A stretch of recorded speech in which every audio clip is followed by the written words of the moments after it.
ዙሪያ ወረዳ ሴቶች ወጣቶችና ማህበራዊ ጉዳይ ጽሕፈት ቤት ከሰሜን ጎጃም ዞን ሴቶች ወጣቶችና ማህበራዊ ጉዳይ ጽሕፈት ቤት ጋር መምሪያ ጋር በጋራ በመሆን አዘጋጅቶታል። ማቀረበራ ስትልን እንኳን አደረሳችሁ።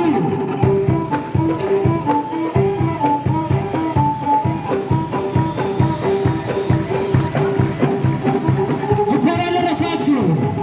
ማርቼት የምንኮራበት የምንተማመንበትን ስብዕና ልንገነባባቸው ንቁና ብቁ ጤናማ ሴቶች ለመፍጠር በየደረጃው ሩጫና የቅድመ ካንሰር ምርመራ እንዲሁም ደግሞ የሴቶች የልማት ህብረት አደረጃጀትን በመስክ ጉብኝት ለማድረግ ታስቦ የታቀደ ነው።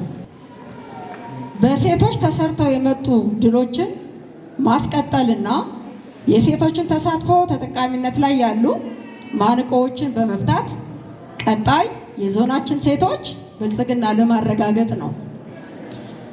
የዚህ ዓመት የ2018 ወይም ደግሞ እንደ ሀገር የ50ኛ ዓመት የማርቼት አከባበር ግቦችን መሰረት አድርጎ ሲከበር ቆይቷል።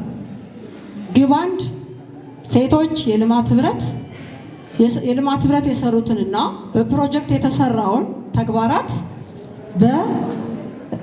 በጉብኝት እንዲከበር ተደርጓል። ሁለተኛ ግባችን ተጋላጭና በተፈጥሮና በሰው ሰራሽ ችግር ተጋላጭ የሆኑትን ሴቶች እንዲረዱ በብር ደረጃ 4.5 ሚሊዮን ታቅዶ በ10ሩን አላደራጀንም። በ8 ወረዳና ከተማ አስተዳደር 3,147,200 ብር ድጋፍ ተደርጓል።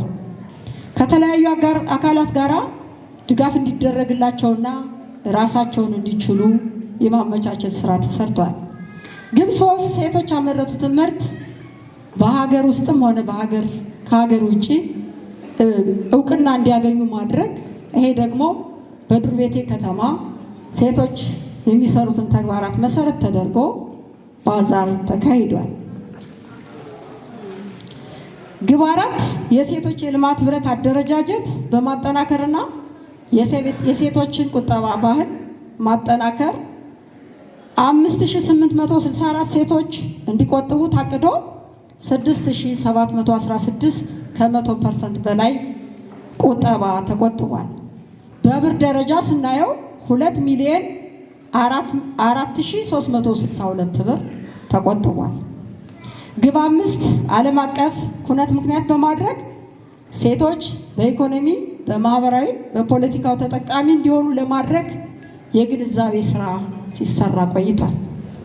ግብ 6 የሴቶች የመታወቅ መብት በተመለከተ እንደ ዞን የፋይዳ መታወቂያ እንዲያወጡ ስለሚፈለግ በዚህም እቅዳችን 485,604 ታቅዶ 298,933 የእቅዱን 60.88 እንዲያወጡ ተደርጓል።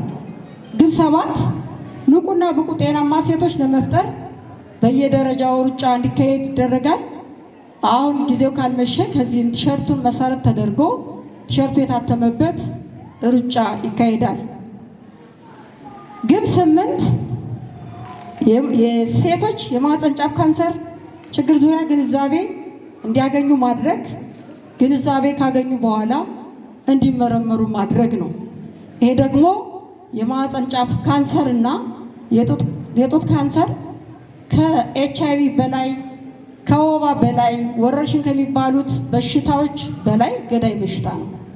ስለዚህ ይህንን ቅድም የታችን ግንዛቤ ስትፈጥር እንደነበረ እኛ ለጤናችን ጤናማ ብቁና አእምሮ ያለው ህፃናት ለመፍጠር ብሎም ደግሞ ለማሳደግ ሁላችንም መመርመር ያስፈልጋል።